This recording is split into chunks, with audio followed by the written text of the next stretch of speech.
So here we are seeing that from ls command. Previously I showed you the ls. By using the ls command we can see how many folder and file have been created in the present directory, but there is some other command like ls/l, then h, then a. So let me show you why we use it. So let me just clear it first.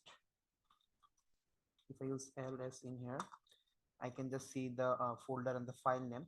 But what if I want to see more information of the folder? In our Windows or Mac, we can see the folder information, like when it was created, what are the file size, everything. So we can also do this in here. So for that, what we have to do, the ls, then space hyphen l. If I use this, we can see all of the information. This is the permission which we will be covering after some time.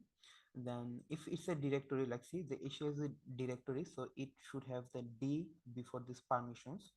And if it's a file, then we just have we're going to see this hyphen. Okay, so by using this we can see the this is the like the owner name, like which the owner of this project or this server, then the group name, like in which group it has been created, and this is actually the size of the file or the folder, and when it was created, the time when it was created. So by using this ls/l we can see that.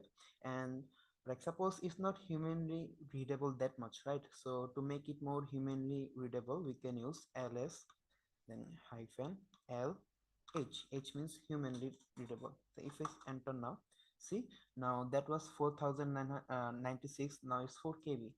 So it actually more easy for us to understand like how many storage or how many data is actually storing. So this way.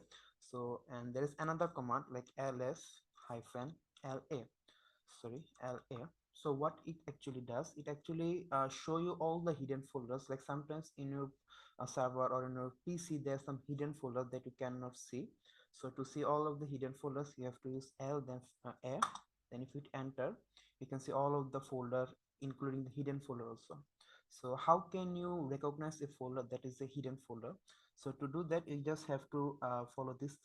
See there's a dot before the ssh. So if there is a dot before the ssh, it actually means this is a hidden folder. See the Dhaka, there is no dot. The demo, no dot. With the Asia, there is no dot.